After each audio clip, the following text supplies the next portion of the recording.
Today we are going to cover the chapter electricity of class 10th. This is a totally a one-shot video. I am trying to cover each and every topics in this chapter with the whole concepts. So without wasting the time, let's start the chapter and starting with the introduction part. So like the name of the chapter is electricity. So what do you mean by electricity? सबसे पहले हम लोग ये जानने की कोशिश करते हैं कि एक्चुअली इलेक्ट्रिसिटी का मतलब क्या है। बच्चों हम लोगों ने कई सारी चीज़ें देखी होंगी, जैसे कुछ चीज़ें हमारे लाइफ में कॉमन है, जैसे लाइटनिंग होती है ना, लाइटनिंग है। इसके अलावा हमारे आपने देखा होगा लाइटनिंग होती है नहीं। हम इसके अलावा क्या होती है, फ्लैश लाइट हो, अलार्म क्लॉक हो, बैटरी हो, ये सारी चीज़ें हैं जो कहीं ना कहीं वर्क करती है। बट कई सारे क्वेश्चंस हमारे दिमाग में आते हैं कि एक्चुअली इन सभी आइटम्स को एनर्जी कहाँ से आती है, या कई सारे ऐसे आइटम्स जो हमने टच किया उसमें शॉक लगा। कई बार हम सुनते हैं कि अभी जैसे बारिश का महीना चल रहा है, तो रेनी सीजन के अंदर ये जब थंडरिंग होती है यानी कि थंडर स्टॉर्म की घटना होती है, तो कई सारे घरों में आग लग जाती है, कई सारे डिवाइस शॉर्ट सर्किट से जल जाते हैं। तो एक्चुअली ये सारी चीज़ें होती कैसे हैं, तो that is due to the electricity. So इसी चैप्टर्स में हम इन सारी चीज़ों को जानेंगे कि एक्चुअली ये सारी चीज़ें होती क्या है। और इसमें जो सबसे पहला वो टॉपिक है वो क्या है, आपका charge. That means we are talking about the electrical charges. हम लोग किसकी बात कर रहे हैं, चार्ज का मतलब है हम लोग बात कर रहे हैं इलेक्ट्रिकल चार्जेज की, क्योंकि चार्जेज कई सारे टाइप्स के होते हैं। तो हम लोग अभी किसकी बात करेंगे बच्चों, इलेक्ट्रिकल चार्जेज की। तो इलेक्ट्रिकल चार्ज होता है क्या है पहले, तो पहले चार्ज है क्या। तो आपको पता है चार्ज एक मैटर की वो प्रॉपर्टी है जिसके कारण ना वो इलेक्ट्रिकल और मैग्नेटिक जैसे इफेक्ट को प्रोड्यूस करती है। हम क्या बोल सकते हैं कि charge is the property. Charge क्या है, एक प्रॉपर्टी है।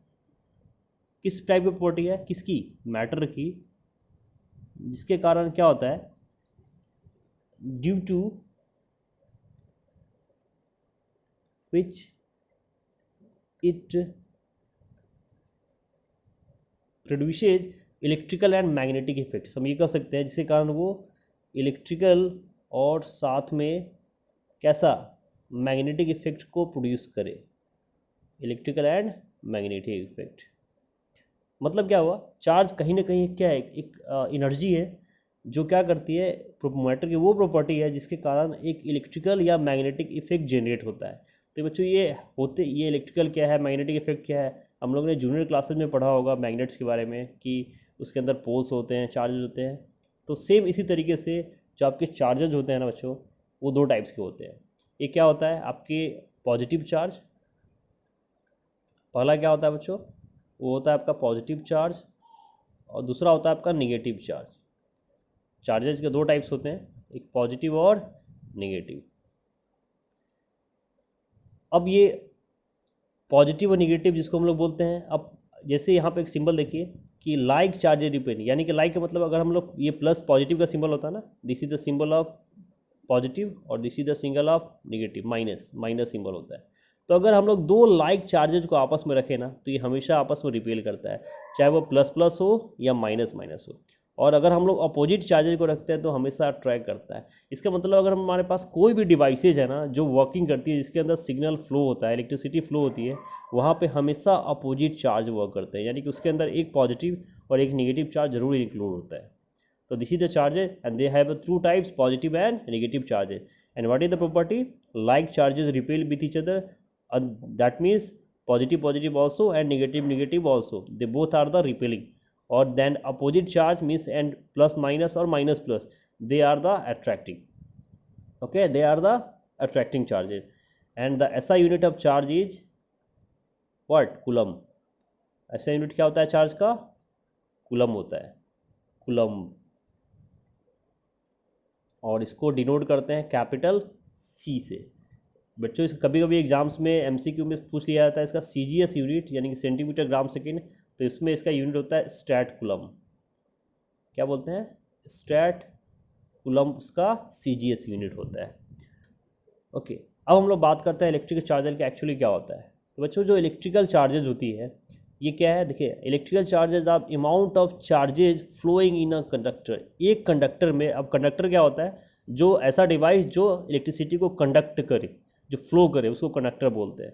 और वहाँ पे क्या है, चार्जेज है क्या, तो जितना amount of charge flowing in a conductor उसको इलेक्ट्रिक चार्ज बोलते हैं। यानी कि एक कंडक्टर से जितना अमाउंट ऑफ चार्ज फ्लो हो रहा है उसी को हम लोग क्या बोलेंगे, इलेक्ट्रिक चार्जेज बोलेंगे।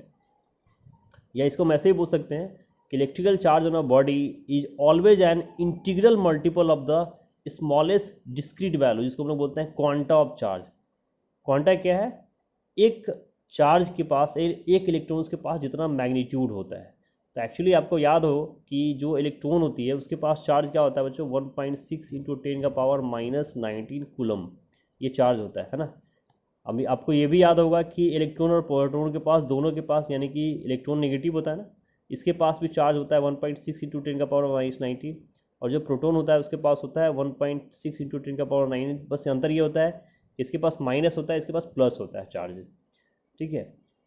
इसीलिए जो चार्ज होता है उसको डिनोट करते हैं Q इक्वल टू एनी, या इसको मैं ये भी कह सकता हूँ कि that is equal two plus minus any, क्योंकि चार्ज तो पॉजिटिव और निगेटिव दोनों हो सकता है, लेकिन जनरली चूंकि इलेक्ट्रॉन की बात ही होती है किसी भी जगह पर, इसलिए हम लोग सिंपल एनी लिखते हैं। तो Q इक्वल टू क्या है, एनी। Q यहाँ पे किसका सिंबल है बच्चों, ये डिनोट करता है इलेक्ट्रिक चार्जेज को।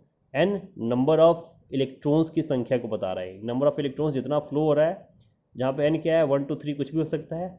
याद बस ये रखना है कि n कभी भी can not be fractional, n की वैल्यू फ्रैक्शनल नहीं होनी चाहिए, ठीक है। सो व्हाट इज द, ये आपका फर्स्ट फॉर्मूला भी है जिसके आधार पे आप चार्ज निकाल सकते हो, Q इक्वल टू एनी, जहाँ पे n की वैल्यू कुछ भी हो सकती है 1 2 3 एनीथिंग, एंड Q किसका सिंबल है, चार्ज का। Q यहाँ पे किसको डिनोट कर रहा है, चार्ज को। ओके, सो नेक्स्ट ही चलते हैं। अब हम बात करते हैं इलेक्ट्रिक करंट की, ठीक है। और एक दो चीज़ आप लोग यह भी याद रखिएगा कि चार्ज आपका क्या है बच्चों, एक स्केलर क्वांटिटी है। चार्ज कैसा क्वांटिटी है, स्केलर क्वांटिटी। ये भी कभी कभी पूछ लिया जाता है क्वेश्चंस में। तो चार्ज आपका वेक्टर क्वांटिटी नहीं, क्योंकि चार्ज में कोई स्टैटिक डायरेक्शंस नहीं होता, इसलिए ये स्केलर क्वांटिटी है। और इसके मास के टर्म्स में आपको अगर वैल्यू याद हो तो मैं आपको थोड़ा सा रिमाइंड करा देता हूँ।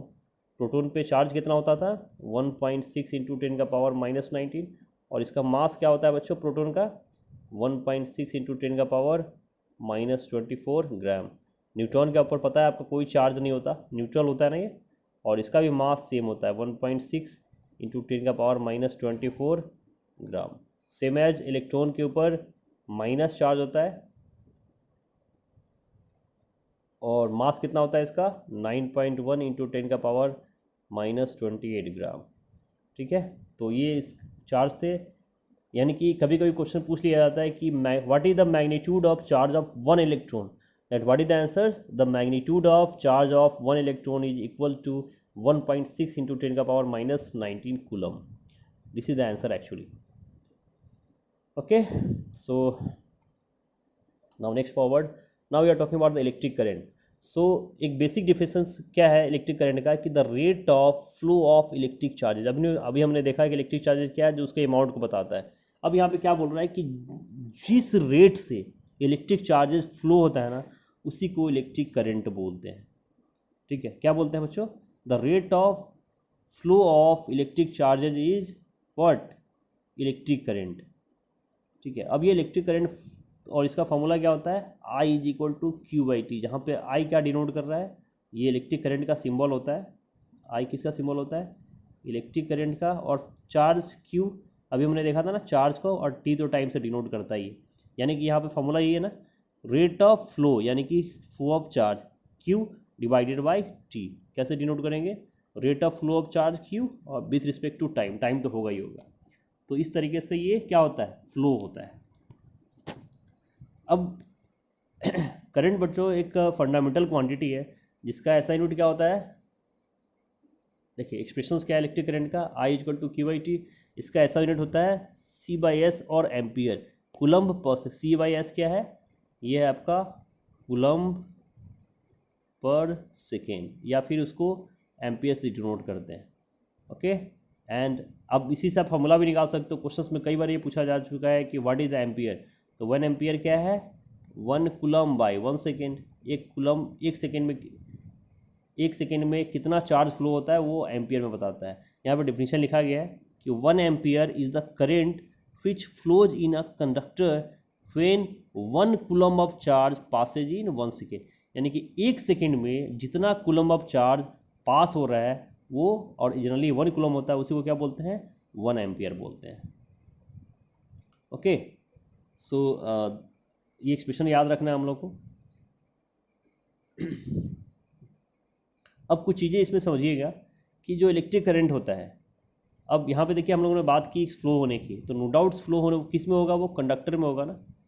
तो मैं आपको याद होगा कंडक्टर क्या होता है बच्चों, कंडक्टर्स एक ऐसा डिवाइस है जो इलेक्ट्रिसिटी को फ्लो होने दे, कंडक्ट होने दे, उसको क्या बोलते हैं, कंडक्टर। और दूसरा क्या होता है, इंसुलेटर, जिसके अंदर से फ्लो ना हो, जो इलेक्ट्रिसिटी को फ्लो नहीं होने देते उसको क्या बोलते हैं, इंसुलेटर बोलते हैं। और जिसके अंदर से इलेक्ट्रिसिटी फ्लो हो सकती है उसको क्या बोलते हैं, कंडक्टर बोलते हैं। ठीक है, तो नो डाउट यहाँ पे किसकी बात होगी, कंडक्टर की बात होगी। यानी कि एक कंडक्टर अगर उसके अंदर से कुछ भी करंट फ्लो हो रहा है ना, तो वो चेंज नहीं होता, अनचार्ज रहता है। ओके, तो ये सारी चीज़ हम थोड़ा डील में करेंगे आगे कि कैसे होता है। अब देखिए बच्चों एक चीज़ और कि एक्चुअली इलेक्ट्रिसिटी फ्लो क्यों होती है, उसके रीजन क्या है। तो मैं अगर बात करूँ इलेक्ट्रिक करंट फ्लो क्या होता है ना, तो इसका रीजन क्या होता है, फ्री इलेक्ट्रॉन। क्या होता है, कहीं किसी भी डिवाइस में अगर इलेक्ट्रिसिटी फ्लो हो रही है तो उसका रीजन क्या होता है बच्चों, फ्री इलेक्ट्रॉन। सबसे पहले आपको यही याद रखना है कि अगर किसी डिवाइस में इलेक्ट्रिसिटी फ्लो हो रही है तो उसका रीजन क्या होता है, फ्री इलेक्ट्रॉन होता है। मैं इसको फ्री इलेक्ट्रॉन को पूरे डील से बताऊंगा आगे के टॉपिक में। उससे पहले हम लोग थोड़ा जानते हैं कि पोटेंशियल डिफरेंस क्या होता है। So what is potential difference, इसका एक बेसिक डिफिनेशन दिया है कि work done to move unit charge from one point to another point. यानी कि एक पॉइंट से दूसरे पॉइंट तक मूव करने के लिए जितना वर्क करने की ज़रूरत होती है, जितना वर्क किया जाता है ना, उसी को पोटेंशियल डिफरेंस बोलते हैं। जैसे यहाँ पे देखिए एक बैटरी है, यहाँ पे एक बल्ब है। अब यहाँ पे ये एक पॉजिटिव टर्मिनल है, ये नेगेटिव टर्मिनल है, तो यहाँ पे दोनों में ना एक पोटेंशियल डिफरेंस है इस बीच का। तो ये इसी के कारण ये बल्ब जरूर पता है। यानी कि पोटेंशियल डिफरेंस है क्या, work done divided by charge. इसको डिनोट करते हैं V बाई W बाई, ये दूसरा फॉर्मूला होता है। V यहाँ पे किसको डिनोट कर रहा है, पोटेंशियल डिफरेंस को, W वर्क डन हुआ और Q चार्ज को। और इसका SI यूनिट क्या होता है, जूल्स पर कूलम, जिसको हम लोग बोलते हैं वोल्ट्स। ठीक है, यानी कि 1 वोल्ट किसके बराबर है, 1 जूल बाई 1 कूलम। ठीक है, अब थोड़ा सा ना पोटेंशियल डिफरेंस को हम लोग अच्छे से समझने की कोशिश करते हैं। अब देखिए इसके ना कई सारे एग्जांपल्स हमारे डेली लाइफ से जुड़े हुए हैं। जैसे देखिए एक्चुअली पोटेंशियल डिफरेंस का इंपॉर्टेंस क्या है। अगर पोटेंशियल डिफरेंस नहीं होता ना, तो कभी भी इलेक्ट्रिसिटी ही नहीं, कोई भी चार्जेस फ्लो नहीं करेंगे। क्यों नहीं करेंगे, अब जैसे देखिए अगर हमारे पास एक टंकी है ना, एक मान लीजिए ये एक टैप है, ये कंटेनर है। ओके, इसमें ये वाटर फ्लो किया गया है, फिल है। इस पाइप के थ्रू ना ये एक दूसरे कंटेनर से अटैच्ड है। अब इसमें ना वाटर का लेवल नीचे है। अब मुझे बताना है, मान लो ये कंटेनर A है और B है, तो इसमें बताओ बच्चों कि इसमें जो वाटर का फ्लो होगा वो A टू B होगा या फिर B टू A होगा। तो बिल्कुल जो आपका आंसर होगा वो क्या होगा कि A टू B फ्लो करेगा। क्यों, क्योंकि इसमें वाटर लेवल नीचे है। यानी कि वाटर इसमें कैसे फ्लो करेगा, इस साइड से, इधर से नहीं करेगा कभी भी। A टू B ही फ्लो करेगा। क्यों नहीं करेगा, क्योंकि यहाँ पे ना वाटर लेवल का डिफरेंस है। यहाँ पे देखिए वाटर लेवल ये है, यहाँ पे वाटर लेवल है, और ये तब तक फ्लो करेगा जब तक दोनों का वाटर लेवल मैच ना कर जाए। जब दोनों का वाटर लेवल मैच कर जाएगा ना, इसमें से फ्लो होना बंद हो जाएगा। तो actually this is the potential difference, कि इसका पोटेंशियल डिफरेंस कम था, इसका पोटेंशियल डिफरेंस ज़्यादा था। और इससे ये भी चीज़ पता चलती है कि हमेशा जो फ्लो होता है वो कहाँ होता है, high potential to low potential. इसको याद रखिएगा, जब भी कोई भी चीज़ फ्लो करती है तो कैसे करती है, high potential to low potential flow करती है। ठीक है, तो इसी कॉन्सेप्ट्स पे आपका क्या होता है, पोटेंशियल डिफरेंस वर्क करता है। आप एक घर में देखिए, जैसे हम लोग, आपने देखा होगा कॉफ़ी या टी बनाते हैं, गर्मी के टाइम में क्या होता है, कॉफ़ी या टी जल्दी ठंडी नहीं होती, या 10 मिनट आप उसको छोड़ दोगे तो ठंडा हो जाए। लेकिन कितना ठंडा होता है वो डिपेंड करता है हमारे रूम टेम्परेचर के ऊपर ना। ऐसा नहीं कि उसको आप 2 घंटा छोड़ दोगे तो बिल्कुल बर्फ़ हो जाता है या बिल्कुल चिल्ड हो जाएगा। ऐसा क्यों नहीं हुआ, क्योंकि वो उतना ही ठंडा हो सकता है जितना रूम टेम्परेचर होता है। क्योंकि जो वेपर निकलता है बाहर ना चाय से, वो एक्चुअली तब तक निकलता रहता है जब तक वो रूम टेम्परेचर के बराबर का टेम्परेचर मेंटेन ना कर ले। तो ये सारी चीज़ें क्यों हो पा रही है, due to the potential difference. Same as अगर इलेक्ट्रिक चार्ज फ्लो हो रहा है ना, तो उसका रीजन क्या है, पोटेंशियल डिफरेंस। अगर दोनों का चार्जेस सेम हो जाता दोनों का पोटेंशियल डिफरेंस सेम हो जाएगा तो कभी भी इलेक्ट्रिसिटी या कोई भी चीज़ फ्लो ही नहीं करेगी, ठीक है। तो this is the concept of potential difference actually.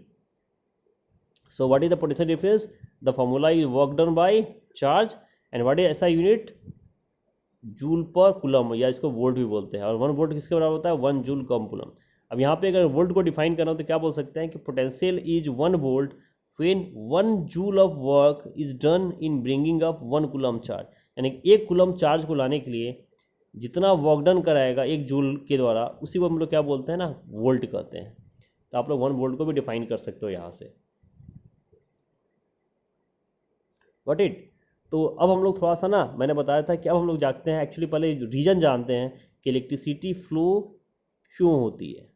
देखिए इलेक्ट्रिसिटी के फ्लो होने का रीज़न क्या है ना, कि इसका एक वर्ड में आंसर क्या है? Free electron. तो ये एक्चुअली फ्री इलेक्ट्रॉन होता है क्या है, आखिर ये फ्री इलेक्ट्रॉन क्या है? तो थोड़ा सा हम लोग क्लास 9th में चलते हैं। आपको अगर याद हो, एक एटम्स का हम लोग स्ट्रक्चर बनाते थे ना, तो ये इनके सेल्स होते हैं, नहीं, ये आपका न्यूक्लियस होता है और इसमें 2 इलेक्ट्रॉन्स होते हैं, इसके बाद 8 S1 सेल्स में इलेक्ट्रॉन्स हमेशा मूव करते रहते हैं, नहीं, सभी लोग को ये पता है। तो ये जो इलेक्ट्रॉन्स फ्लो करते रहते हैं ना, मूव करते रहते हैं, होता क्या है कि आपको पता है कि, अब मुझे बताओ, ये जो ये है इसमें कौन सा चार्ज होता है? पॉजिटिव। प्रोटॉन के पास चार्ज क्या होता है? पॉजिटिव। इसके जो नज़दीक में सबसे, जैसे ये एस सेल है, ये पी है, ये डी है, अब एस और ये न्यूक्लियस के बीच में जो चार्जेज लग रहा होगा, ये पॉजिटिव चार्ज है, कहानी ये जो बॉन्डिंग लग रही होगी, या इसको ये कह सकते हो कि इंटर न्यूक्लियर चार्ज होगा, इलेक्ट्रोस्टैटिक फोर्स, इनके आपस का जो अट्रैक्शन फोर्स होगा, क्या वो सेम होगा एज कम्पेयर टू डी? बिल्कुल नहीं, क्योंकि यहाँ पे सेल्स की दूरी देखिए इतनी है और यहाँ पे सेल्स की दूरी इतनी है, तो नो डाउट इस सेल्स के इलेक्ट्रॉन को ये पकड़ के रखेगा, इस पर ज़्यादा फोर्स लगाएगा, ठीक उससे थोड़ा सा कम इस पर लगाएगा। तो जैसे जैसे ये सेल्स के नंबर बढ़ते जाते हैं ना, वैसे वैसे इनके बीच का ना अट्रैक्शन फोर्स कम होता चला जाता है। तो जब अट्रैक्शन फोर्स कम होगा तो क्या होगा ना, इलेक्ट्रॉन्स जो मूव करते हैं ना, उसके रीजन क्या है? ये प्रोटॉन का न्यूक्लियस चार्ज इनको बाइंड करके रखता है। तो जब न्यूक्लियस, ये जो अट्रैक्शन फोर्स कम होता है, तो क्या होता है, मूव करते करते करते ना उसमें से एक इलेक्ट्रॉन क्या है, बाहर निकल गया, सपोज करिए।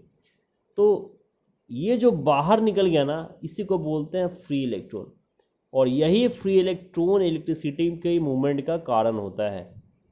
आप एज्यूम करो एक छोटा सा वायर है, मैंने एक ये एटम बनाया था, उसके अंदर लाखों एटम हो सकते हैं ऐसे ऐसे, और अगर इस लाखों एटम में से एक एक फ्री इलेक्ट्रॉन भी बाहर निकल गया, तो आप अंदाज़ा लगा सकते हो कि कितने फ्री इलेक्ट्रॉन होंगे। और ये फ्री इलेक्ट्रॉन ही इसमें से मूव करके ना मूवमेंट कराते हैं, और यही मूवमेंट, इसी को हम लोग बोलते हैं, इसी के कारण इलेक्ट्रिसिटी फ्लो करती है। यानी कि इलेक्ट्रिसिटी का मेन रीजन क्या हो गया? Free electron. और फ्री इलेक्ट्रॉन है क्या? जो आउटर सेल्स के इलेक्ट्रॉन्स मूवमेंट के कारण, due to the less electrostatic force या अट्रैक्शन फोर्स कम होने के कारण, वो मूव कर जाते हैं, बाहर निकल जाते हैं, और उसी इलेक्ट्रॉन को क्या बोला जाता है? फ्री इलेक्ट्रॉन कहा जाता है। और वही फ्री इलेक्ट्रॉन मूवमेंट का, इलेक्ट्रिसिटी का कॉज होता है, मूवमेंट का रीजन होता है। तो this is over about the reason of the electricity. Next हम लोग बढ़ते हैं। अब हम बात करते हैं ओम्स लॉ की। ये काफ़ी इंपॉर्टेंट लॉ है आपका। ओम्स लॉ क्या था कि current flowing in a circuit is directly proportional to the voltage, यानी कि एक सर्किट के अंदर, अब सर्किट क्या है हम लोग आगे अभी देखेंगे, एक सर्किट के अंदर जितना करंट फ्लो होता है ना, वो किसके डायरेक्टली प्रोपोर्शनल होता है? करंट, इलेक्ट्रिक करंट जो होता है वो किसके होता है? डायरेक्टली प्रोपोर्शनल होता है उसके वोल्टेज के, ठीक है। ये इसने किसने बताया था? ओम्स ने बताया था।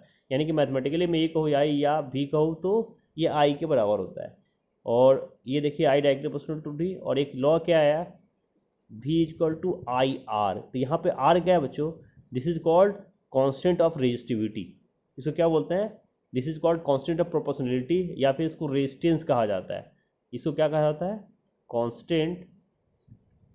क्योंकि आपको पता है कि अगर हम कभी भी हमको डायरेक्टली प्रोपोर्शनल का साइन हटाना हो तो एक कांस्टेंट जोड़ना पड़ता है, और ये कांस्टेंट यहाँ पे क्या है? आर है, जिसको हम लोग क्या बोलते हैं?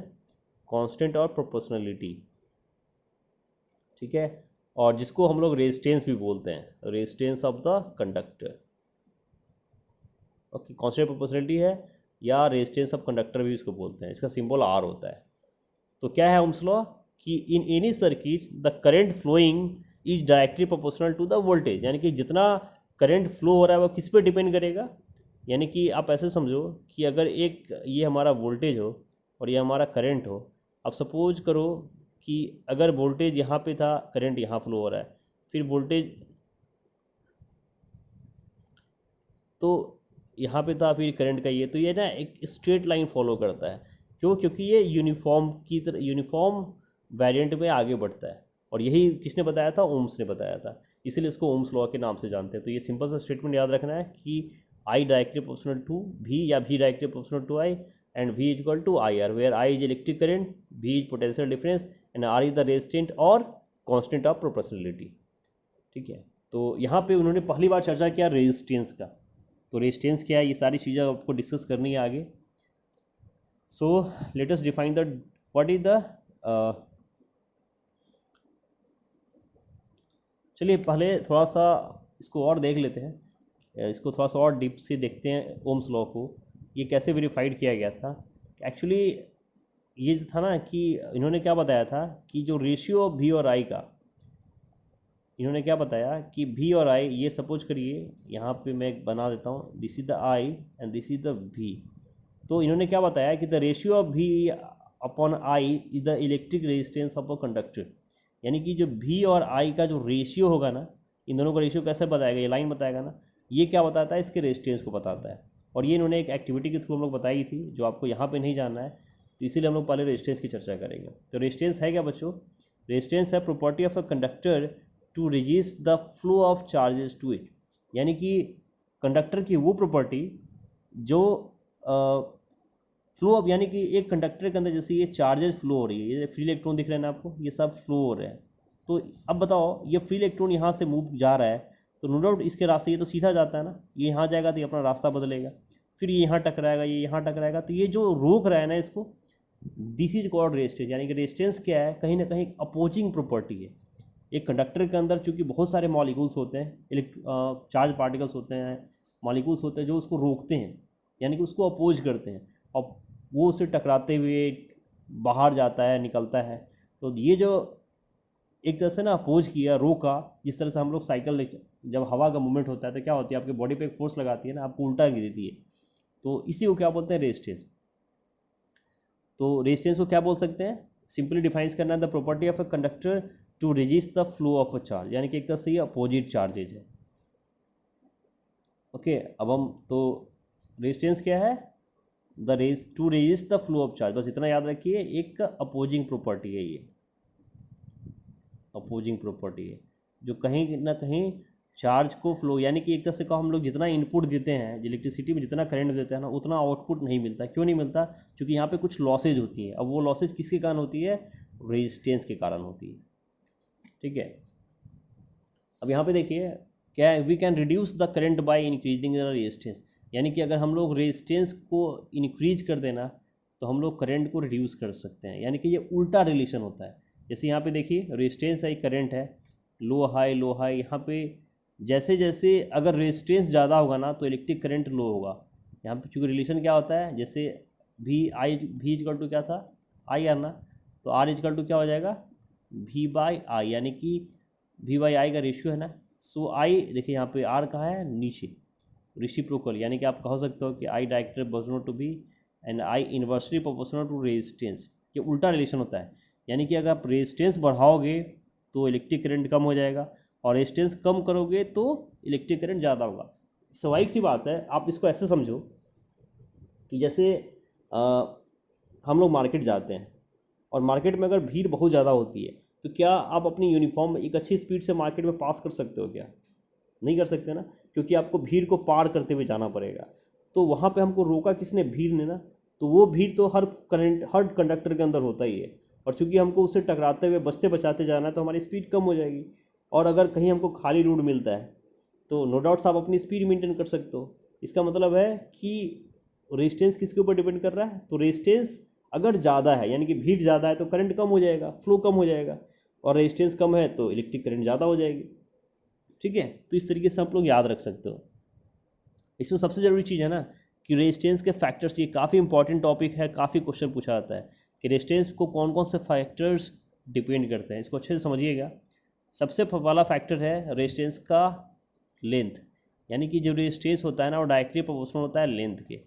अब इसका मतलब क्या है कि रेजिस्टेंस किस पे डायरेक्टली डिपेंड करता है, लेंथ, यानी कि अगर length of a conductor is directly proportional to resistance, अगर किसी भी कंडक्टर का रेजिस्टेंस लेंथ इंक्रीज कर दिया जाए तो उसका रेजिस्टेंस भी इंक्रीज हो जाता है। अब कैसे इसको समझते हैं, मान लो ये कंडक्टर है, ठीक है, इसके अंदर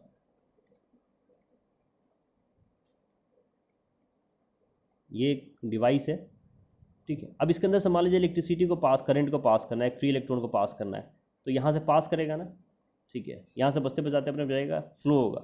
अब मान के चलो एक इतना बड़ा कंडक्टर है, तो जितना ज़्यादा लेंथ होगा आखिर उसके अंदर चार्ज पार्टिकल, उसके अंदर अपोजिंग प्रॉपर्टी भी तो ज़्यादा होगी ना।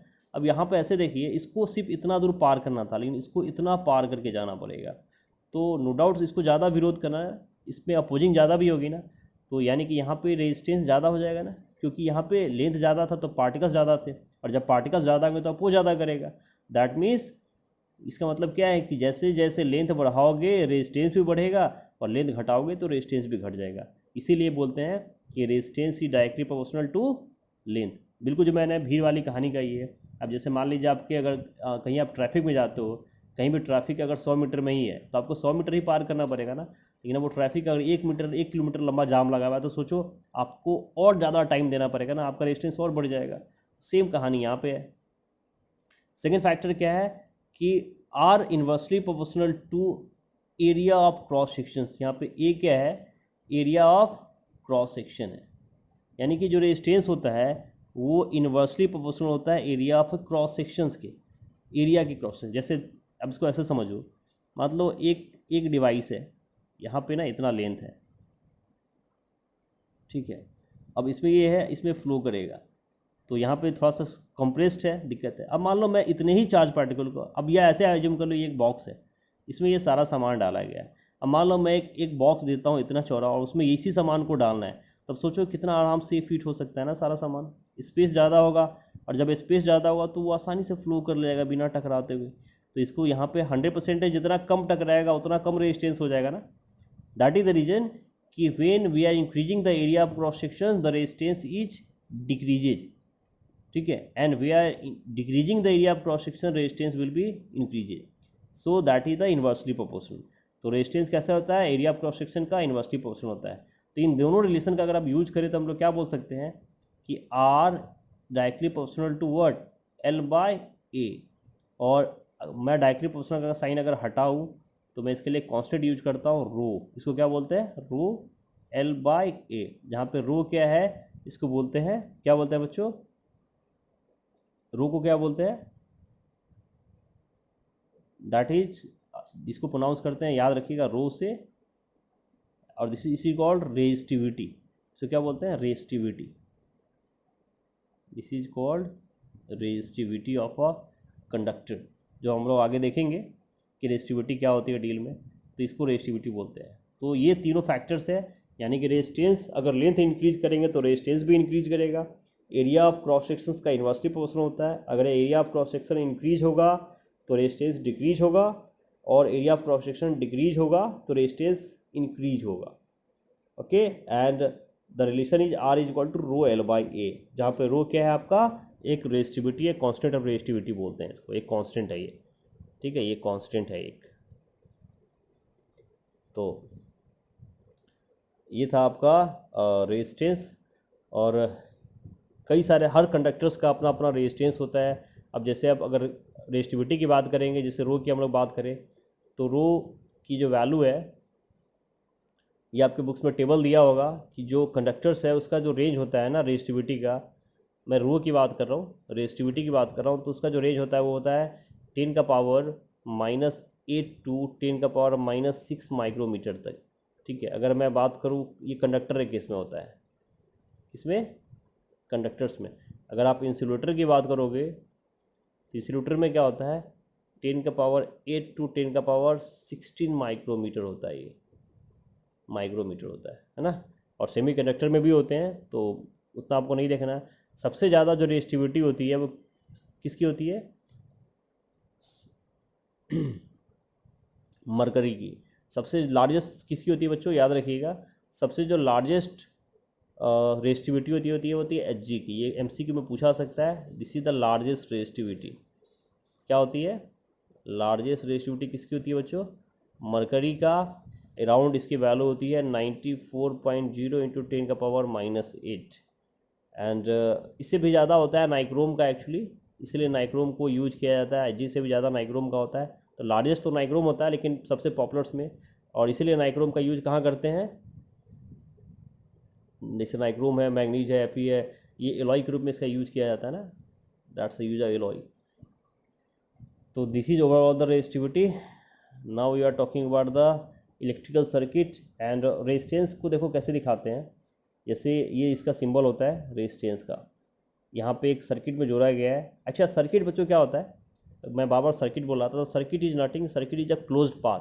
जब एक, जैसे अगर मान लीजिए यहाँ पे एक बैटरी लगा दिए, एक बल्ब लगा दिए, और अगर अब ज़रूरत हो तो स्विच लगा दीजिए, एक छोटा सा सर्किट बन गया। बस ये क्लोज होना चाहिए, एक ऐसा क्लोज कनेक्शन जिसमें इलेक्ट्रिसिटी फ्लो कर सके ना, उसी को सर्किट बोलते हैं। तो यहाँ पे देखिए एक सर्किट है, भी यानी कि पोटेंशियल डिफरेंस, यानी कि एक बैटरी लगी हुई है, इससे करंट फ्लो हुआ, और यहाँ पे 3 रेजिस्टर्स लगाए गए, R1 R2 और R3। तो रेजिस्टर्स देखिए सारे कनेक्टेड है, वन आफ्टर द अदर, एक के बाद दूसरा, दूसरे के बाद। और यहाँ पे इसका इक्विवेलेंट रेजिस्टेंस क्या होगा? The sum of the individual resistance. यानी कि अगर मैं सम की बात करूँ सीरीज में, ये एक सीरीज कनेक्शन है। कैसा है? Series connection. और सीरीज में क्या होता है ना कि सारे रेजिस्टेंस एक के बाद एक लगे होते हैं, एक ही लाइन में लगे होते हैं। और जब इसका इक्विवेलेंट रेजिस्टेंस निकालेंगे, यानी कि इक्विवेलेंट निकालेंगे, यानी इसका रिजल्ट कह सकते हो, रिजल्टेंट, तो इसमें क्या होता है ना, सम ऑफ ऑल रेजिस्टेंस, जितने रेजिस्टेंस दिए गए हैं ना, इन सभी को अगर आप जोड़ दीजिए तो वो क्या होगा? ये जो होगा आपका रेजिस्टेंस सीरीज में बोलते हैं इसको। जैसे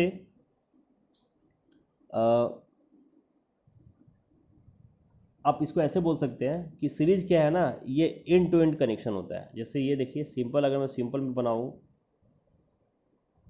तो ये एक एंड से दूसरे एंड तक डायरेक्टली जुड़ा होता है। जैसे आपने देखा होगा दिवाली के लाइट्स जो आते हैं, राइस लाइट्स आते हैं ना, उसमें अगर बीच में एक भी लाइट ख़राब हो गया ना तो वो फिर पूरा जलता ही नहीं है। इसका डिसएडवांटेज यही होता है कि अगर बीच में, चूँकि ये सारे एक दूसरे से कनेक्टेड है, अगर इसमें एक फॉल्ट हो गया तो आगे कोई भी लाइट नहीं जलेगा, जहाँ से भी हो, ये सारे लाइट्स बंद हो जाएंगे। ठीक है, ऊपर से ये वोल्टेज ड्रॉप भी करते हैं। तो इसमें कुछ चीज़ें हैं जानने के लिए, जैसे समझिएगा इसको अच्छे से, कि जो एक तो एंड टू एंड होता है, इसके अलावा क्या होता है ना, देखिए यहाँ पे current remains the same, voltage gets distributed. इस केस में क्या होता है ना, सेम करंट होता है, फ्लो होता है। क्या होता है? Same current flows through the each resistors, यानी कि इसके अंदर से भी आई, देखिए यहाँ पे वोल्टेज है ना, यहाँ पे जो इक्विवेलेंट है, यहाँ से भी आई ही जाएगा, यहाँ से भी आई ही जाएगा, और यहाँ से भी आई ही जाएगा। करंट सेम होगा सारे रेजिस्टर से, करंट की वैल्यू चेंज नहीं हो जाएगी। डिस्ट्रीब्यूट क्या होगा? देखिए यहाँ पे वोल्टेज V1 V2 और V3 अलग अलग वोल्टेज दिखाया गया ना, यानी कि यहाँ पे वोल्टेज क्या हो जाएगा? डिस्ट्रीब्यूट हो जाएगा, वोल्टेज डिस्ट्रीब्यूटेड। यानी कि अब इसका मतलब क्या हुआ कि जो फर्स्ट डिवाइस था इसको अच्छा वोल्टेज मिलेगा, उससे कम वोल्टेज इसको मिलेगा, फिर उससे कम वोल्टेज ऐसे मिलेगा। जैसे जैसे आगे बढ़ेगा ना, वैसे वैसे ये वोल्टेज कम होता चला जाएगा। ठीक है, तो इसमें ये इसका डिसएडवांटेज भी होता है कि वोल्टेज ड्रॉप होता है, क्योंकि सारे।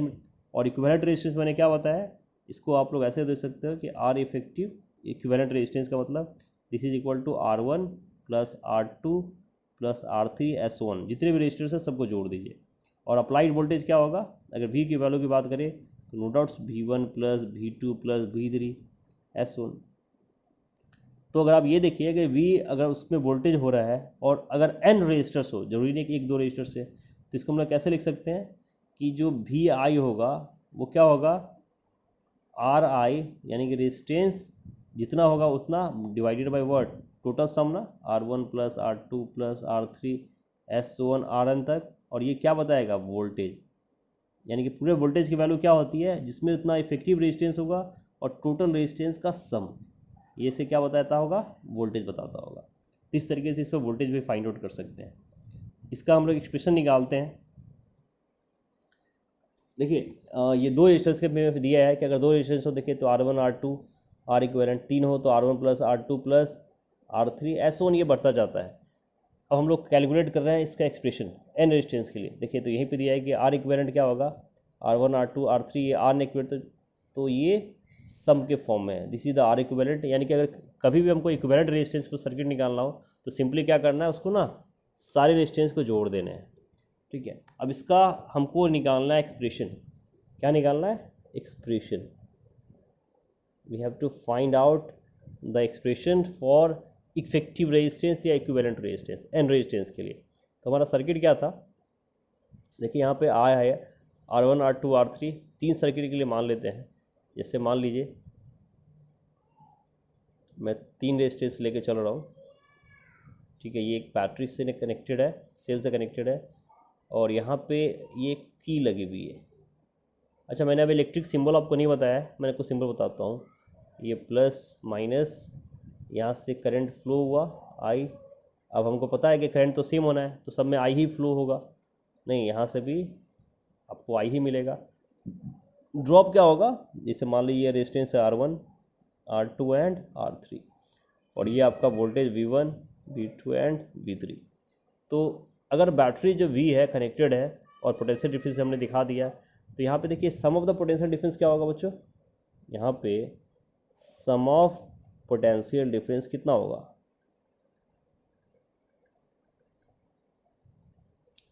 जिसको हम लोग डिनोट कर सकते हैं V से। किसके बराबर होगा?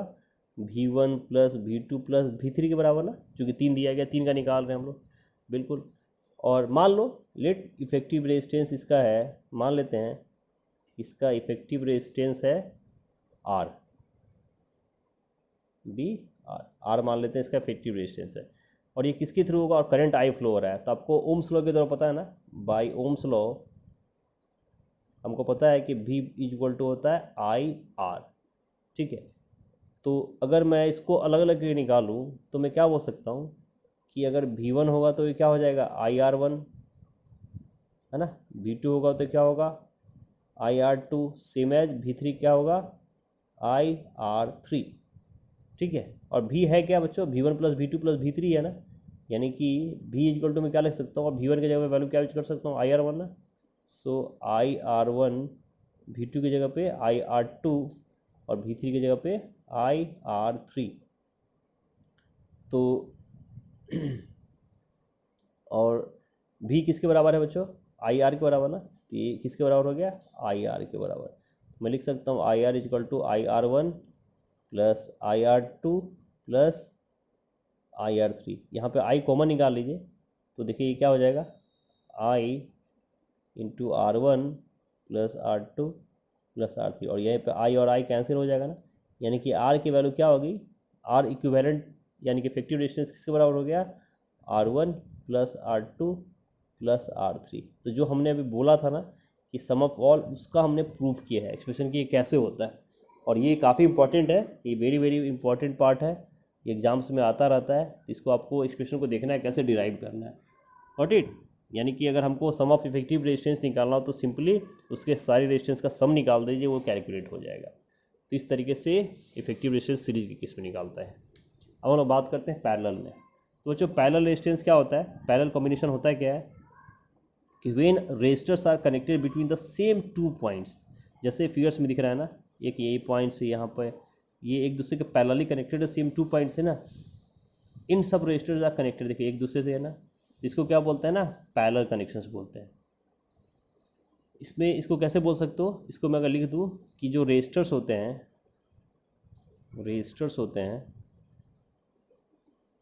Resistors are connected between what, the same 2 points, same 2 points है ना, सेम 2 पॉइंट से कनेक्टेड होते हैं।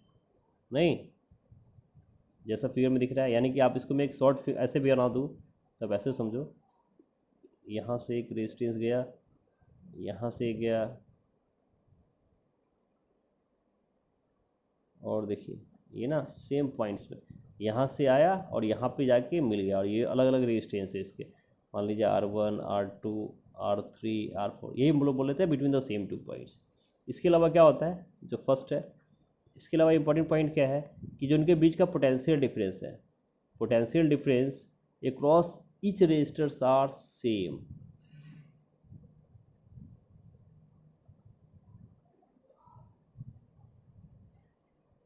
पोटेंशियल डिफरेंस क्या होता है बच्चों, सेम होता है सारे रेजिस्टर्स के बीच में। ओके, देखिए यहाँ पे क्या लिखा है, पोटेंशियल डिफरेंस मतलब है वोल्टेज, वोल्टेज या पोटेंशियल डिफरेंस दोनों का सेम होता है और करंट डिस्ट्रीब्यूट होता है, यानी कि यहाँ पे पोटेंशियल डिफरेंस सेम होगा और डिस्ट्रीब्यूट क्या होगा, करंट। ठीक है, यानी कि जैसे यहाँ पे देखिए ये करंट आया, हम लोग देखते हैं मतलब क्या है इसका, कैसे निकालते हैं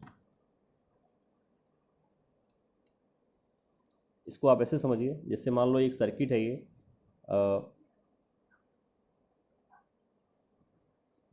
मैंने 3 रेजिस्टेंस बनाया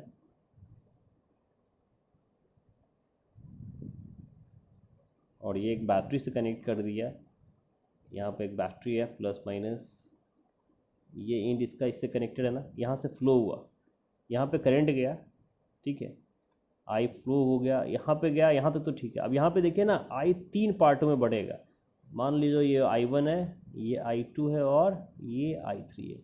यहाँ पर आपका रेजिस्टेंस है ना R1 R2 R3, यानी कि इसके केस में क्या हुआ, और फिर से वापस से कंबाइन होकर I मिलता है, यानी कि इसके केस में क्या हुआ ना, करंट डिस्ट्रीब्यूट हो गया और वोल्टेज सेम रहता है। यहाँ पे क्या होता है, करंट आपका डिस्ट्रीब्यूट हो जाता है, जितने पार्ट्स में होगा उतना डिस्ट्रीब्यूट हो जाएगा। यहाँ पे देखिए I है तो ये सब में, इसमें I1 हो जाएगा, इसमें I2 और इसमें I3। ठीक है, और ये हम लोग अभी एक्सप्रेशन निकालेंगे, फाइंड आउट करेंगे। तो ये क्या होता है, यानी कि अगर मैं बोलूँ सम ऑफ द करेंट्स की बात करूँ, ठीक है, तो सम ऑफ द करेंट्स यहाँ पे क्या हो जाएगा, सम ऑफ करेंट्स हो जाएगा यहाँ पे I equal to what, I1 plus I2 plus I3 S1। ठीक है, तो ये इस पैरेलल के केस में होता है। अब हम लोग फाइंड थोड़ा सा इसका एक्सप्रेशन निकालते हैं एन रेजिस्टेंस के केस में कैसे होता है। जैसे सीरीज के केस में निकाला है ना, उसी तरीके से आपको पैरेलल का भी एक्सप्रेशन निकालना है। ये भी फिर से एक काफ़ी VVI पार्ट है, तो अच्छे से देखिएगा इसको। मान लीजिए एक सर्किट है, मैं उसी फिगर्स को फिर से बना रहा हूँ। ठीक है, जैसे हमने क्या बनाया था,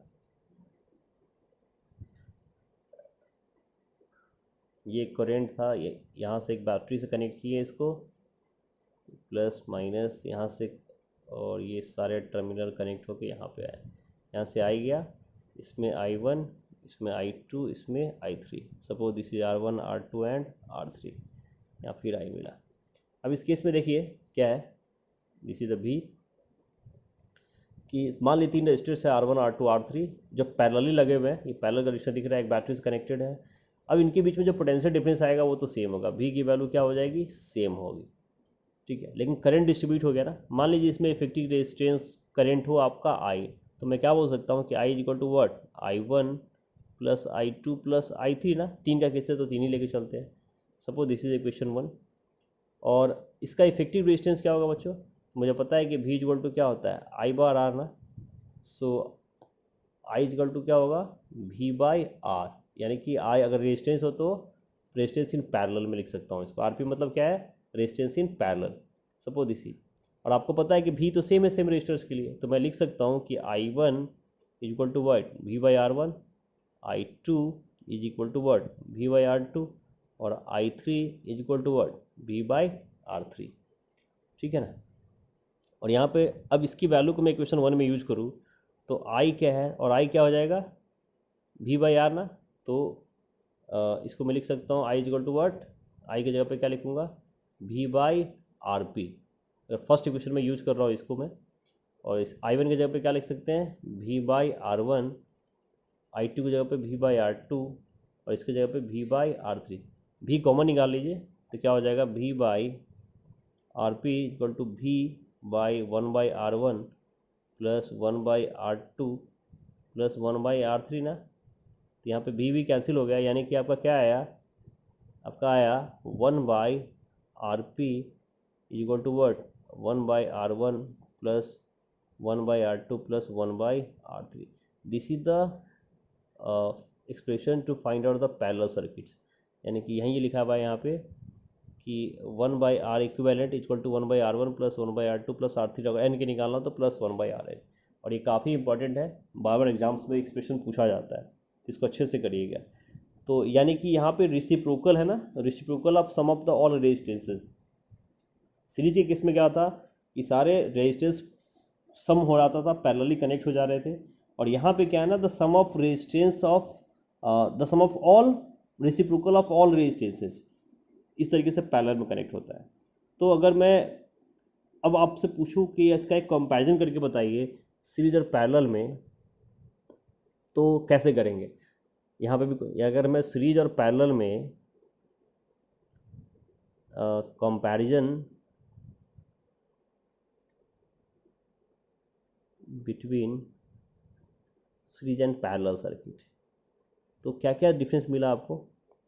ठीक है, तो पैरेलल कॉम्बिनेशन में क्या हुआ था कि हम लोग सारे डिवाइस को ऑपरेट कर सकते हैं ना अलग अलग, जैसे हम लोग घर में बनाते हैं ना, या आप ये कर सकते हो कि हम जो लोग हाउस वायरिंग करते हैं या कोई भी कमर्शियल बिल्डिंग में वायरिंग करती है ना, वहाँ हमेशा पैरेलल सर्किट को प्रेफर किया जाता है। इसका रीज़न क्या है कि हम लोग पैरेलल सर्किट्स में आपने देखा ना करंट्स डिस्ट्रीब्यूट होता है अलग अलग, जिसको हम लोग अलग अलग स्विच के थ्रू कंट्रोल कर सकते हैं। लेकिन जब कोई सीरीज को कर सकता है क्या, नहीं कर सकते ना। दूसरी चीज़ है कि इसका एडवांटेज क्या है कि सारे इक्विपमेंट को ना सेम वोल्टेज मिलेगा, क्योंकि वोल्टेज तो चेंज हो नहीं रहा। जबकि सीरीज केस में क्या होता था, वोल्टेज ड्रॉप होता था, यानी कि तो वो प्रॉब्लम भी किस में है, पैरेलल में नहीं है, यानी कि पैरेलल में ये भी दिक्कत दूर होगी।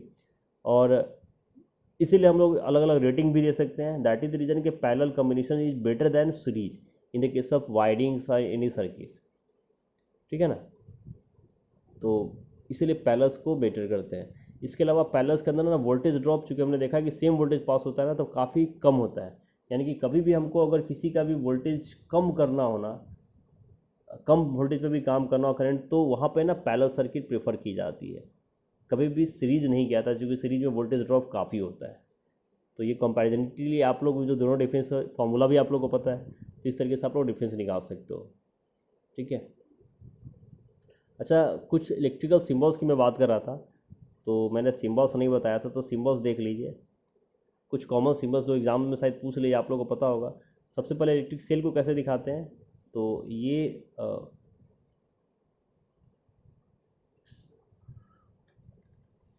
अगर सिंबल की मैं सिंपली बात करूँ, सॉरी, तो ये जो बड़ा लाइन होता है ना, पॉजिटिव होता है या नेगेटिव होता है। तो एक अगर बैटरी हो ना, एक सेल हो, तो इसको क्या बोलते हैं, this is the symbol of cell. और इसमें एक से ज़्यादा अगर सेल में जोड़ दूँ, यानी कि ऐसे समझ लीजिए,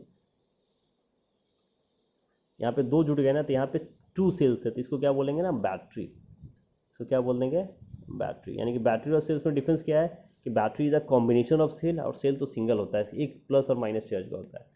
इसके अलावा कुछ इंपॉर्टेंट सिंबल जो 10th में पहली बार आते हैं, जिससे कि अगर आपको वायर को कनेक्ट करना हो ना, तो उसका सिंबल क्या होता है, ये अगर बीच में ऐसा कोई सिंबल दिखा गया ना, इसका मतलब है कि बीच में कनेक्टिविटी का काम करिए। This is a symbol of what, connecting wire. Connecting wire का सिंबल होता है। उसी तरीके से अगर वायर में ज्वाइंट लगाना हो, तो किसका सिंबल क्या होगा बच्चों, तो इस तरीके से नोट्स बनाते हैं, that is a symbol of wire joint. Okay, अगर मान लीजिए कोई वायर हो जिसमें बिना कांटेक्ट के क्रॉस कर रहा है, तो उसका सिंबल क्या है, सिंपल ऐसा। ठीक है,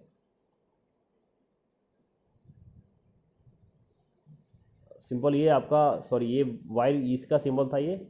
और कनेक्टिंग वायर का सिंबल क्या होता है बच्चों, सिंपल ये एक लाइन बना देते हैं। और ये आपका था वायर क्रॉसिंग विदाउट कांटेक्ट, ये इसका है वायर क्रॉसिंग विदाउट कांटेक्ट का ये सिंबल है। रेजिस्टेंस का सिंबल हमने देखा था अभी जस्ट, ये रेजिस्टेंस का सिंबल होता है। अगर वेरिएबल रेजिस्टेंस का सिंबल बनाना हो ना, तो सिंपल इसके अंदर या तो एरे ऐसे दे देते हैं, या फिर ये ऊपर से एरो आता है, इसको भी वेरिएबल रेजिस्टेंस बोलते हैं। ए मीटर का सिंबल बच्चों सिंपल ये होता है, प्लस माइनस। वोल्ट मीटर हो, ये आपके सारे मेजरिंग डिवाइस है, ये वोल्ट मीटर का सिंबल होता है। सेम एज गैल्वेनोमीटर का सिंबल हो, तो ये आपका गैल्वेनोमीटर होता है। ये सारे आपके इलेक्ट्रिसिटी के मेजरिंग डिवाइस और वोल्टेज के। ठीक है, तो और बल्ब का सिंबल आपको पता है, ये बल्ब के सिंबल होते हैं। तो ये कुछ इंपॉर्टेंट सिंबल्स हैं जो आप लोग को शायद इस चैप्टर में बार बार यूज होंगे, तो इसको आप लोग को बिल्कुल याद रखना है। ठीक है, तो सिंबल्स क्लियर हो गया आप लोग को। अब हम लोग आगे बात करते हैं heating effects of electric current पढ़ने से पहले ना थोड़ा सा मैं मेजर करने का बताता हूँ आपको कि एक्चुअली इसको जो हमारे, जैसे मैंने अभी बात की थी ए मीटर का, तो चाहे ए मीटर हो चाहे वोल्ट मीटर हो, ये सारे आपके क्या है, मेजरिंग डिवाइस है। क्या मेजरिंग डिवाइस है? जो इलेक्ट्रिक करंट, जैसे सर्किट के अंदर जो इलेक्ट्रिक करंट को मेजर करता है उसका नाम क्या है? एमीटर। यानी एमीटर क्या है? ये इलेक्ट्रिक करंट को मेजर करने वाला डिवाइस है। जबकि वोल्ट मीटर क्या है? ये पोटेंशियल डिफरेंस कैलकुलेट करता है दो पॉइंट्स के बीच में, potential difference between two points. यानी कि वोल्टेज, वोल्ट मीटर से इसका नाम ही है वोल्ट मीटर, यानी कि वोल्टेज नापते हैं, ए मीटर से करंट नापते हैं। और गैल्वेनोमीटर भी करंट ही जनरेट करता है, बट बहुत ही छोटे स्केल पे भी मेजर करता है। तो ये तीनों आपके वोल्टेज, और ए मीटर आपका इलेक्ट्रिसिटी, वोल्ट मीटर वोल्टेज, और गैल्वेनोमीटर भी आपका इलेक्ट्रिसिटी जनरेट आपका नाम मेजर करता है। जैसे आजकल एक नया देखते हो अपने मल्टीमीटर यूज होता है, उसके अंदर ए मीटर वोल्ट मीटर सारी चीज़ें आती है, इसलिए उसका नाम है मल्टीमीटर। तो आपका सिम्बल्स आपके बुक्स में दिया होगा, यहाँ पे मैं सिम्बल्स नहीं बना पा रहा, लेकिन आप लोग सिम्बल्स देख सकते हैं कि ए मीटर और वोल्ट मीटर में डिफरेंस क्या होता है। ए मीटर के जब सिम्बल्स देखेंगे तो वहाँ पे ई का सिंबल बना होगा, वोल्ट मीटर में बी का सिंबल बना होगा। Next we are talking about the heating effect of electric current, या इसको Joule's law of Joule's heating effect of electric current भी बोलते हैं, क्योंकि इसको दिया किसने था? जूल्स ने। ठीक है, इसलिए इसको Joule's heating of effective current के नाम से भी जानते हैं। तो ये क्या होता है कि क्या लॉ है कि when electric current flows through a circuit, circuit gets heated. बिल्कुल आप लोग को जस्ट, और हीट होने का रीज़न क्या है? रेजिस्टेंस। क्योंकि अगर नो डाउट्स अगर एक मॉलिक्यूल से एक इलेक्ट्रॉन पास होगा और कई सारे पार्टिकल से टकराते हुए पास होगा, जैसे, तो ये हीट जनरेट करेगा ना? तो बिल्कुल करेगा। यानी कि जितना ज़्यादा रेजिस्टेंस होगा उतना ज़्यादा हीट होता है। जैसे आप अपने हथेली को ठंड में आप रगड़ते हो तो देखते हो ना कितना ज़्यादा फ्रिक्शन के कारण हीट जनरेट होता है। तो एक्चुअली वहाँ पे वही फ्रिक्शन यहाँ पे रेजिस्टेंस है, सेम एज फ्रिक्शन आप समझ सकते हो। ठीक है, तो जितना ज़्यादा रेजिस्टेंस होगा उतना ज़्यादा हीट होगा। तो 100% है कि जब इलेक्ट्रिक करंट फ्लो होगा सर्किट में तो सर्किट में हीट होना ही है। ठीक है, और ये होता है क्यों है? क्योंकि work done by the battery equal to energy gain by the charge, energy lost as a heat. यानी कि जितनी एनर्जी चार्ज गेन करता है और जितना एनर्जी वो लॉस करता है टकराने का ना, वो हीट जनरेट करता है। Got it? तो इसको एक सिंपल सा फॉर्मूला क्या दिया गया है कि वर्क डन क्या होता है आपको पता है ना? चार्ज इंटू पोटेंशियल डिफरेंस, यानी कि V इंटू क्यू के बराबर होता है। ठीक है, और ये फिर इसको मैं क्या बोल सकता हूँ? क्यू को मैं अभी आपने देखा था कि क्यू इक्वल टू होता है आई टी, तो मैं लिख सकता हूँ VIT। ओके, तो हम लोग इसको अलग अलग पूरा देखते हैं पहले। तो सबसे पहले इसके ना लॉज देखते हैं। इसमें क्या होता है ना, हीटिंग इफेक्ट में बात करो तो जूल्स ने लॉ क्या दिया था कि जो एक रेजिस्टर्स में हीट होता है, हीट जनरेट होता है ना, वो उसके डायरेक्टली प्रोपोर्शनल होता है किसके? जूल्स ने क्या बताया कि जो एक रेजिस्टर के अंदर जो हीट जनरेट होगा वो डायरेक्टली प्रोपोर्शनल होता है किसके? वो होता है square of electric current for given resistance. Square of electric current for what? Given resistance के डायरेक्टली प्रोपोर्शनल हो सकता है। तो इसको मैं ऐसे बोल सकता हूँ कि heat directly proportional to I square, यानी कि करंट के स्क्वायर के बराबर होता है। पहली चीज़ उन्होंने ये बताई। इसके अलावा जूल्स ने क्या बताया कि जो रेजिस्टेंस होता है गिवन करंट का ना, वो भी डायरेक्टली प्रोपोर्शनल होता है, यानी कि H directly proportional to R। Heating effect of electric current, जैसे मैंने बताया था कि जैसे जैसे रेजिस्टेंस बढ़ेगा वैसे वैसे हीटिंग इफेक्ट भी बढ़ेगा। H directly proportional to R। और टाइम, नो डाउट्स, जैसे जैसे टाइम होगा तो H directly proportional to time ही होता है, टाइम भी तो इंक्रीज हो जाएगा। तो उनके लॉ के अनुसार से अगर मैं तीनों को कंबाइन करूँ तो मैं क्या बोल सकता हूँ कि H is equal to I square R T. This is the main formula. H for heating effect है, I करंट का स्क्वायर, R रेजिस्टेंस और T टाइम। सो और यहाँ पे आपको अगर थोड़ा सा आपको पता है कि I क्या होता है, V इक्वल टू क्या होता है बच्चों? IR ना, IR ओम्स लॉ के अनुसार से। ठीक है, तो यहाँ पे मैं इसको यूज करूँ तो मैं क्या लिख सकता हूँ? V के जगह पे IR, तो I की जगह पे क्या हो जाएगा? V बाई आर ना। तो देखो ये क्या हो जाएगा? V बाई आर का whole square into R into T. तो या V square by R square into R into T. तो एक आर कैंसिल हो जाएगा ना, यानी कि V square by R into T. ये एक दूसरा एक्सप्रेशन है H के केस में। क्या? V square by R into T. या इसको फिर से क्या लिखती है यहाँ देखो, आई स्क्वायर आर टी, या फिर और V स्क्वायर बाई आर किसके बराबर होता है? आई का ना। तो इसको मैं ये भी लिख सकता हूँ VIT। यानी कि यहाँ पे तीन फार्मूला मिले आपको। ये तीनों अपने जब पे जब न्यूमेरिकल्स आप लोग बनाओगे ना तो उसके पे आपको यूज होगा ये। तो एक आपका डायरेक्ट पूरा एक्सप्रेशन क्या था? I square R T. दूसरा क्या है? H is equal to V square by R into T, और तीसरा क्या है वी आई टी। यानी कि जब आपको करंट की वैल्यू दी हुई हो, टाइम दिया हुआ, पोटेंशियल डिफरेंस दिया हो, तो आप वहाँ पर ये एक्सप्रेशन यूज कर सकते हो। अगर आपको पोटेंशियल डिफरेंस और रेजिस्टेंस और टाइम पता हो तो ये, और करंट रेजिस्टेंस और टाइम पता हो तो ये एक्सप्रेशन यूज कर सकते हो। यही जूल्स लॉ ऑफ हीटिंग के कारण के जो लॉज थे वो थे। ठीक है, तो ये तीनों formula numerical point of view से बहुत इंपॉर्टेंट है, और इस तीनों का यूज भी होगा जब आप लोग क्वेश्चंस करेंगे। जब हम लोग न्यूमेरिकल्स करेंगे तो तीनों के अलग अलग यूजेज आप लोग देखेंगे। तो this is the heating effect of electric current. और इसी कारण हम लोग देखते होंगे जितने भी डिवाइसेज हैं, जैसे आपको आयरन हो, प्रेस हो, या इलेक्ट्रिक हीटर हो, तो ये सभी में यही कॉन्सेप्ट होता है। जितने नंबर ऑफ कॉइल्स बढ़ाएंगे ना, जितने नंबर ऑफ टर्न्स बढ़ाएंगे, उतना ज़्यादा हीटिंग इफेक्ट क्रिएट होता है। आपने देखा होगा जब अंदर कॉइलिंग होती थी, काफ़ी कंप्रेस्ड कॉइल होते हैं, और जितना ज़्यादा कॉइलिंग बढ़ाओगे ना, उतना ज़्यादा रेजिस्टेंस बढ़ेगा लेंथ बढ़ने के कारण, और जितना लेंथ बढ़ेगा उतना हीटिंग इफेक्ट भी जनरेट होगा। Got it? So this is the overall about heating effects of electric current. Now we are talking about the electric power. So what is power? The formula is the rate at which electric energy is dissipated or consumed in an electric circuit. मतलब क्या हुआ, एक electric circuit के अंदर जब electric energy transfer होती है तो वो जितना कंज्यूम होती है, कंज्यूम मतलब जितना खर्च होता है, इस उसी को इलेक्ट्रिक पावर कहते हैं। यानी कि इसको मैं अगर सिंपल भाषा में डिफाइन करूँ तो मैं क्या सोचता हूँ कि work done per unit sorry पर यूनिट टाइम, जो वर्क डन होता है पर यूनिट टाइम। और आप ऐसे भी कर सकते हो the rate at which electric energy dissipated और कंज्यूम। या तो आप ये सिंपली याद रखो कि work done per unit time, यानी इसको सिंपल फॉर्मूला क्या होता है, P is equal to work done by time taken.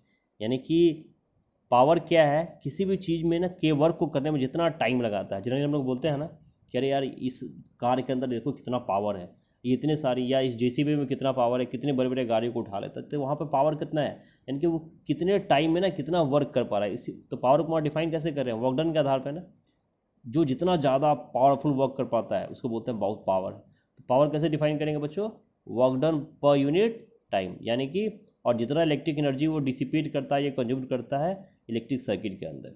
इसको एक्सप्रेशन कैसे लिख सकते हैं, simple P is equal to W by T. Okay, अब यहाँ पे देखिए कई सारी चीज़ होगी। अगर मान लीजिए उसमें I करंट फ्लो हो रहा है और उसका पोटेंशियल डिफरेंस भी हो, सपोज करिए एक सर्किट के अंदर पावर अगर निकालना और उसमें करंट कितना फ्लो हो रहा है I, और पोटेंशियल डिफरेंस कितना है V, तो मैं क्या लिख सकता हूँ कि W is equal to what, P into T ना। और यहाँ पे P वर्क डन, W क्या होता है आपका, W का आपको पता है पोटेंशियल डिफरेंस इंटू चार्ज के बराबर होता है ना, और Q आपको पता है आई टी के बराबर होता है। तो मैं यहाँ लिख सकता हूँ ना कि W is equal to word V I T, क्योंकि पावर होता है क्या, वर्क डन बाई टाइम ना। तो यहाँ पे पावर की जगह पे हमने क्या यूज किया है, वी आई। ठीक है, क्योंकि यहाँ पे देखिए भी, यहाँ इससे हम लोग यूज कर सकते हैं, और इसको मैं सिंपली क्या लिख सकता हूँ, V I T by T. तो देखिए टी और टी कैंसिल हो गया ना, तो बचा है क्या आपका वी आई, यानी कि work is equal to what, voltage into current. ठीक है, और वहाँ यहाँ पे वर्क डन एक्चुअली पावर ही है, तो मैं लिख सकता हूँ power is equal to what, V I, और आई की जगह पे I square by R use कर सकते, तो V square by V I equal to हम क्या कर सकते हैं, वी बाई आर ना। तो ये क्या हो जाएगा, वी स्क्वायर बाई आर, या मैं इसको ऐसे भी लिख सकता हूँ आई स्क्वायर आर, किसके बराबर, पी के बराबर। तो ये दोनों एक्सप्रेशन यूज करते हैं, P equal to I square R, या फिर P equal to V square by R, या P equal to V by R. According to questions आप लोग यहाँ भी तीन एक्सप्रेशंस को यूज कर सकते हो। ठीक है, और ये सारे किससे आए हैं, आपके कहीं ना कहीं जूल्स लॉ से ही आए।